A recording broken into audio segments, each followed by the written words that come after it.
Enlaces del destino. Robotech, Macros y sus personajes pertenecen a sus propietarios legales. Capítulo 2. En el puente del SDF-3 hubo una algarabía. Todos se alegraron con la noticia del hallazgo del SDF-2. El almirante también sonreía discretamente y esperó a que se calmara la euforia de las chicas del puente para poder responder el mensaje al capitán Sterling. ¿Están bien todos? ¿Pudiste comunicarte con ellos? Negativo, señor. No logro hacer contacto con ellos. Solicito permiso para entrar a la nave con una escolta, manteniendo abierta la comunicación con el puente y con mi escuadrón. La capitana Sterling hará guardia fuera de la nave junto con el resto de los Baritech, por si algo sucede. Permiso concedido, capitán. Max, cuídate. No sabemos qué encontraremos dentro de la nave. Algo debió haber pasado. Por eso la tripulación no contesta. Entendido, capitán. Cambio y fuera. Cambio y fuera. Una vez que Max y su escolta entraron al SDF-2, todo parecía tranquilo, en orden, pero había un ambiente de desolación. Siguieron caminando con los Baritech hasta que el tamaño de los pasillos se los permitió. Capitán Sterling, los pasillos se reducen. Ya no podemos entrar con los Battloids. ¿Cuáles son sus instrucciones? Dejemos las naves en modo de espera. Procederemos a bajar y recorrer los pasillos a pie. Lleven sus armas consigo, estén alerta y mantengan la radio encendida. Descendieron de sus naves, fueron caminando lentamente. Pasaron la escotilla que les daba acceso a los talleres de las naves. De lejos, podía verse que una parte de la nave estaba destruida, como si se hubiera llevado a cabo una batalla. Se acercaron con cautela y lo que vieron los dejó horrorizados. Todo el personal estaba sobre el piso. Probablemente estaban inconscientes o, en el peor de los escenarios, estaban sin vida. En medio de ellos se encontraba un Baritech, que probablemente había tenido una feroz batalla con un armatoste que nunca antes habían visto. Era un robot enorme, de color rojo oscuro, cuyo casco había sido arrancado por el Baritech, pues aún lo conservaba en sus manos mecánicas.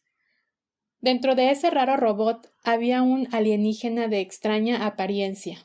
Tenía una forma de insecto gigante, como oruga, en cuya cabeza tenía un líquido viscoso de color amarillo anaranjado fluorescente, del cual emanaba un vapor. De pronto, se encendieron las alarmas de las computadoras de pulso de Max y de la escolta. Capitán, el nivel de toxicidad del aire es elevado. Es nocivo para los humanos. Ahora entiendo. La tripulación ha estado expuesta a esta toxicidad, probablemente derivada de los vapores de ese líquido fluorescente.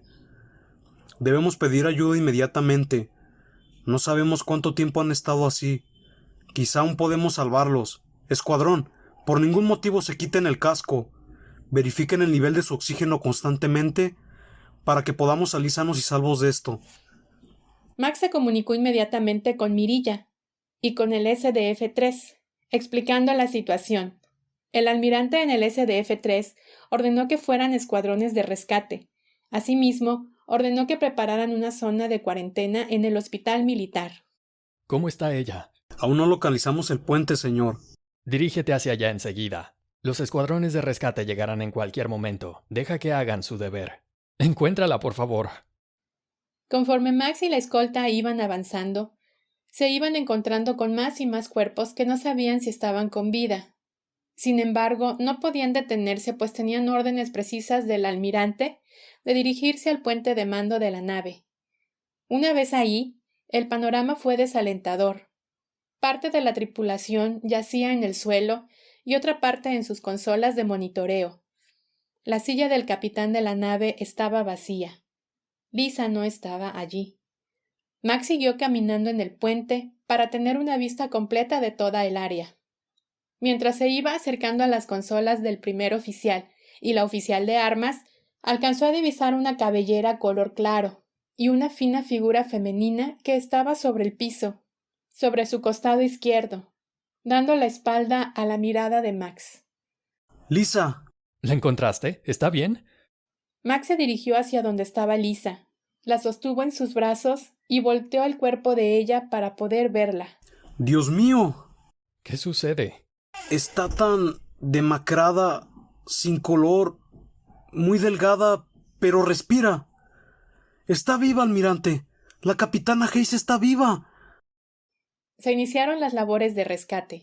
Revisaron los pasillos de la inmensa nave. Así como iban encontrando a los tripulantes, estos eran llevados al SDF-3, a un área de confinamiento en el hospital.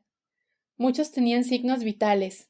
Otros, desafortunadamente, no habían sobrevivido a la exposición de los altos niveles de toxicidad del aire o habían muerto debido a que no habían ingerido líquidos ni alimentos. Había muchas interrogantes al respecto, por lo que revisarían las bitácoras electrónicas del SDF-2, que, conociendo a Lisa, debían estar al día. Les llamaba la atención que había pocos tripulantes, quizá un tercio de la plantilla original que abordó la nave. El almirante diariamente preguntaba por el estado de salud de la capitana Hayes, quien, al igual que el resto de su tripulación, se encontraba en coma, deshidratada, en periodo de desintoxicación, alimentada por suero, sonda y conectada a varios monitores. Los tripulantes más afectados habían sido los que se encontraban en el área de talleres, pues habían tenido exposición directa al fluido viscoso y sus vapores, que eran la probable fuente tóxica. Días después, unos bellos ojos verdes examinaban el lugar en donde se encontraba. Vio un techo alto, blanco, paredes color crema. Escuchaba un sonido suave, como de una alarma electrónica constante. Alcanzó a ver muchos equipos electrónicos con cables que no alcanzaba a enfocar hacia dónde se dirigían. Hizo el intento por incorporarse, pero se sentía tan débil, desorientada, cansada. Sentía que algo le molestaba en su cara, como si fuera una careta. Quiso mover su mano derecha para acomodarse lo que fuera que tenía en su cara, pero no tenía la fuerza necesaria para hacerlo. Intentó con la mano izquierda y sintió una leve punzada, así que decidió tratar de no moverla, hasta descubrir qué pasaba y qué hacía ella ahí. Cerró los ojos, tratando de recordar lo que había pasado. Regresó a su etapa en la Tierra, la despedida con Rick, el despegue del SDF-2, los años en que viajaron en el espacio, la lucha contra los maestros de la robotecnia, contra los Invid, el establecimiento de las colonias humanas en Haidon y Tirol, donde la mayoría de la tripulación y los civiles se habían quedado. También recordó estar en una especie de celebración con... Su cabeza siguió pasando imágenes vagas de lo que parecía ser un hoyo negro del que salían hordas de objetos no identificados que los atacaban. Entonces empezó a recordar los detalles. Se vieron forzados a disparar el arma principal de la nave, así como a lanzar los misiles de fotones y de neutrones, que eran los misiles más poderosos que tenían, para hacer retroceder a esa horda de insectos que parecían hormigas gigantes en formación. Arriesgó todo con los misiles, enviando a esos seres horrorosos de regreso por ese hoyo interdimensional. La energía que desprendieron los misiles fue capaz de cerrar el agujero. Sin embargo, uno de esos seres desconocidos pudo entrar a la nave cuando los diezmados escuadrones hacían su regreso. El corazón de Lisa empezó a latir aceleradamente, recordando el ataque enemigo dentro de su nave en la zona de talleres, siendo el capitán Archer quien tomó su Varitech y se enfrentó directamente a ese artefacto rojo. Pero todos los ataques fueron inútiles. En un intento desesperado por vencer al alienígena, el capitán disparó a la cabeza del extraterrestre, cuya carátula fue arrancada de tajo por el Varitech del capitán. Esa cosa horrorosa, deforme, de consistencia rugosa, estaba herida. De esa herida comenzó a salir un líquido viscoso que emitía un vapor, el cual empezó a contaminar el aire inmediatamente. El alienígena comenzó a hacer sonidos raros y a enviar ondas de comunicación que fueron captadas por los sistemas del SDF-2, por lo que Lisa inmediatamente ordenó un fold espacial para no ser localizados por los enemigos.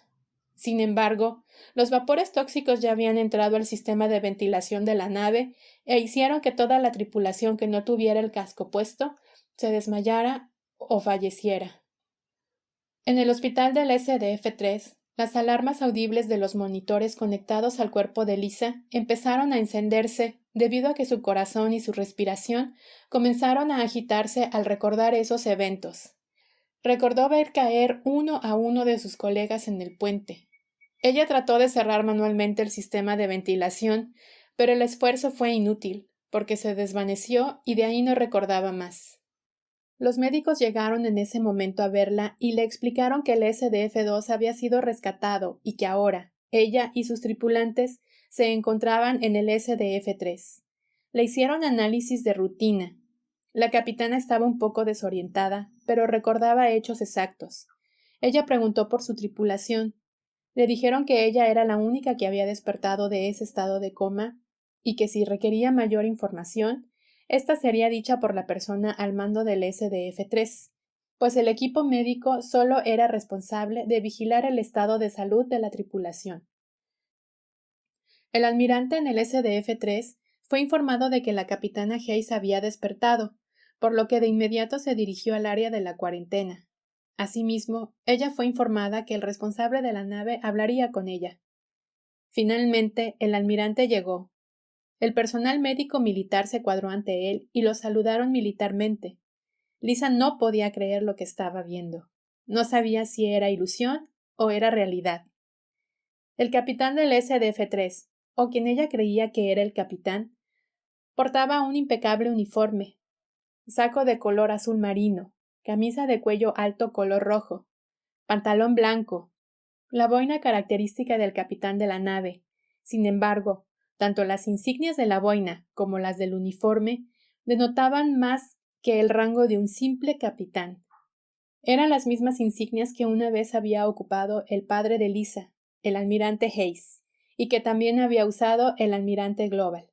Por lo que la sorpresa de Lisa fue mayúscula, pues ella creyó que hablaría con el capitán de la nave, pero no solo era el capitán, sino que era el propio almirante quien dialogaría con ella. Sus ojos color esmeralda estaban abiertos a más no poder.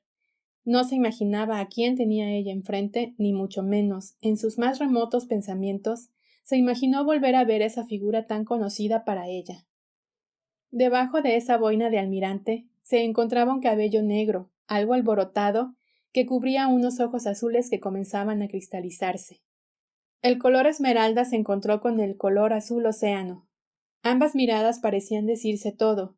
Por un segundo, las vivencias del pasado salieron a flote y las emociones comenzaron a desbordarse como un huracán. El portador de esos hermosos ojos azules rompió el silencio y comenzó a hablar. Soy Richard Hunter, almirante supremo de las Fuerzas de Defensa Robotech y las Fuerzas Expedicionarias Robotech del Gobierno de la Tierra Unida, a cargo de esta fortaleza espacial, Superdimensional Fortress 3. Capitana Lisa Hayes, a cargo de la Superdimensional Fortress 2. ¡Lisa! Las lágrimas habían comenzado a salir y escurrían por las mejillas de Rick, quien se olvidó del protocolo y abrazó a Lisa, que no salía de su sorpresa al ver a Rick y sobre todo de saber que él era el almirante supremo. Mientras la abrazaba, pudo sentir la fragilidad y delgadez del cuerpo de Lisa, pues estuvo varios días sin comer, tras haber estado en coma durante un salto espacial debido al aire tóxico inhalado. Lisa correspondió al abrazo, cerrando sus ojos. Aún estaba asimilando el cúmulo de información que había recibido. Rick, qué abrazo tan cálido, pensaba Lisa para sí, cuando súbitamente su inconsciente habló. Nunca pensé en volver a verte. Desde un principio supe que llegarías muy lejos. Te he buscado por años, Lisa. Soy tan afortunado de tenerte aquí conmigo, de que estés a mi lado otra vez. Disculpe, señor, debo hablarle de usted, por su rango. Oh, Lisa, tan propia como siempre. Olvidemos los rangos por ahora, hermosa comadreja parlanchina. ¿Cómo? Ni con el almirantazgo se te ha quitado lo boca floja. Ambos terminaron el abrazo, mirándose a los ojos y esbozando una sonrisa. Platicaron brevemente, pues necesitaban hacerle estudios específicos a Lisa, y tenía que ser trasladada hacia otra área. Rick estaba muy feliz, pues finalmente habían encontrado a Lisa, su Lisa. La había podido abrazar, acariciar, tenerla entre sus brazos por unos minutos y platicar con ella. Fue genial, Max. Al fin, Lisa regresa a mí. Me da gusto verte tan contento, Rick. Ahora todos mis sueños se harán realidad. Después de mi divorcio, tras descubrir que verdaderamente amaba a Lisa, he soñado con el momento de reencontrarme con ella y decirle cuánto la amo. Amigo, no quisiera hacer aguafiestas, pero han pasado varios años. ¿Crees que ella siga libre y enamorada de ti? Claro que sí, Max. Cuando ella declaró su amor por mí, dijo que me amaría para siempre. Eso era antes de que tú la hicieras a un lado y te decidieras por Min May. Max, ¿en verdad eres mi amigo? Tienes que apoyarme. Te apoyo, Rick, totalmente. Es solo que estás tan ilusionado que no quisiera que sufrieras otra decepción amorosa. Continuará. Hola, si te ha gustado la historia de este audiofic, agradecemos tus comentarios. Recuerda que puedes suscribirte al canal, dar like, activar las notificaciones en la campanita y compartir. Agradecimientos especiales al equipo creativo que hizo posible este audiofic. Amelie Munhart, Maru K., Dita Brigitte, Pantera y Tony Whitburn. Un agradecimiento también a Misa Ichigio, seudónimo de la autora de este fanfic. Saludos, éxito y hasta el próximo capítulo.